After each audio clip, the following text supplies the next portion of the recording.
পাকিস্তানের সাথে এই মুহূর্তে বাংলাদেশের একটা নতুন রকমের সম্পর্কের দিগন্ত উন্মোচিত হতে চলেছে। বিশেষ করে প্রায় 15-16 বছর অপেক্ষার পরে চালু হয়েছে ঢাকা টু করাচি বিমান সার্ভিস। এক কথায় বাংলাদেশের সঙ্গে পাকিস্তানের সরাসরি বিমান যোগাযোগ চালু হয়েছে। তো এই বিমান যোগাযোগটা চালু হওয়ার পর থেকে কিন্তু প্রথম কয়েক সপ্তাহ টিকিট পাওয়াটা খুবই দুষ্কর হয়ে গিয়েছে।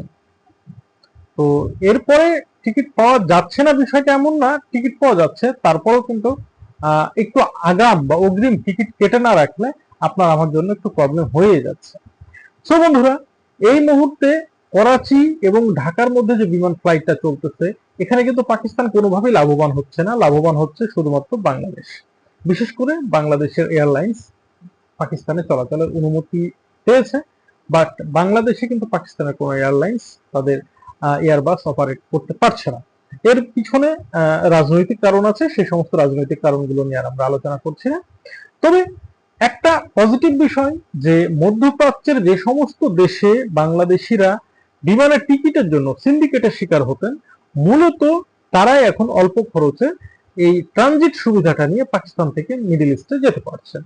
গেল এক সপ্তাহ আগে আমার এক ক্লাসমেট সে সৌদি আরবে গেল। সে সৌদি আরবে বহুদিন যাবত থাকে। তো তার কাছ থেকে যে এক্সপেরিয়েন্সটা নিলাম, যে এর আগে সৌদি আরবের বিমান টিকিট পেতে যে ধরনের হয়রানি হতে হয়েছে, এবার পাকিস্তান দিয়ে ট্রানজিট করে যাওয়ার সময় তার খরচও কম হয়েছে এবং অনেক রিল্যাক্সে সে যেতে পেরেছে। তার এই এক্সপেরিয়েন্সটা আমার সাথে শেয়ার করলো যে বন্ধু তুমি এটা শেয়ার করতে পারো তোমার দর্শকদের সাথে। আরো একটা কথা বলি আপনাদেরকে, এই যে মানে এই বিমান চলাচলটা হচ্ছে বাংলাদেশ এবং পাকিস্তানের মধ্যে, 70% ওপরে সিট অল টাইম বুকিং থাকতেছে। মানে বলতে গেলে প্রায় অল টাইমই বিমানের যাত্রী ফুল। মানে ন্যূনতম ফিগারটা দাঁড়াচ্ছে 70% যাত্রী, মানে এর নিচে কখনো হচ্ছে না।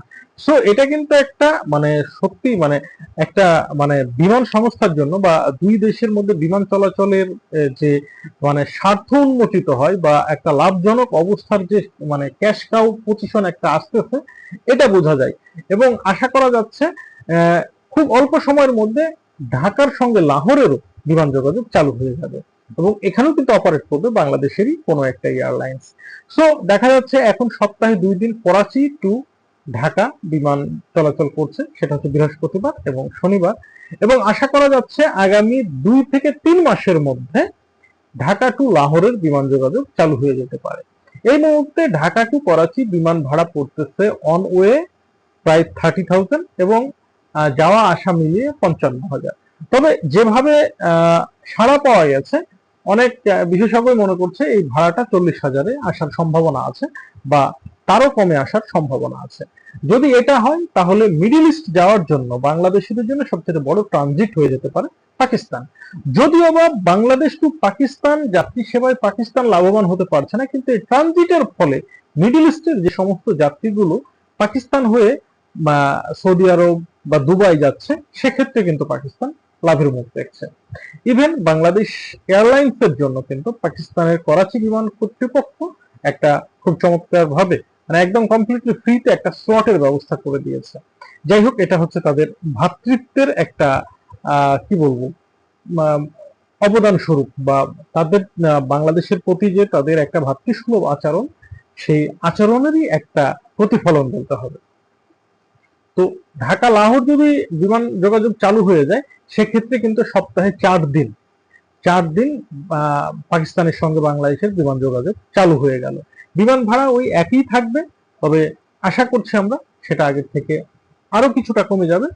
এবং লাহোর টু ঢাকা যদি চালু হয়, এতে মানে বিমান সার্ভিস চালু হয়, এতে সুবিধা হবে কি, বাংলাদেশি অনেক মানুষজনেরই কিন্তু আত্মীয় স্বজন আছে পাকিস্তানে, আবার পাকিস্তানের অনেক মানুষের আত্মীয় স্বজন বাংলাদেশে আছে। আর যে মানুষগুলো আছে ম্যাক্সিমামই ঢাকা এবং লাহোরে। সো ঢাকা টু লাহোর বিমান যোগাযোগ ব্যবস্থা চালু হলে সেটা একটা আরো নতুন দিগন্ত উন্মোচিত হবে। বন্ধুরা, পাকিস্তানের ভিসা নিয়ে সর্বশেষ যে আপডেটটা দিব সেটা হচ্ছে পাকিস্তানের ট্যুরিস্ট ভিসার ক্ষেত্রে অন অ্যারাইভাল ভিসাটা হচ্ছে না, তবে স্টিকার ভিসা বা ই ভিসা হচ্ছে। ট্যুরিস্ট ভিসার ক্ষেত্রে অনেক সময়ই কিন্তু পাকিস্তান কোনো প্রকারের ভিসা ফি নিচ্ছে না বাংলাদেশিদের কাছে, অর্থাৎ দেখা যাচ্ছে প্রায় সময় ফ্রিতে ভিসাটা দিচ্ছে। সো এটাও কিন্তু বাংলাদেশিদের জন্য একটা ভাতৃসুলভ আচরণ পাকিস্তানিদের, যেটা কিনা অবশ্যই স্যালুট পাওয়ার যোগ্য। তো বন্ধুরা, ইতিপূর্বে আমি একটা পাকিস্তানের ভিডিও দিয়েছিলাম, সে মানে পাকিস্তানের ভিসা রিলেটেড।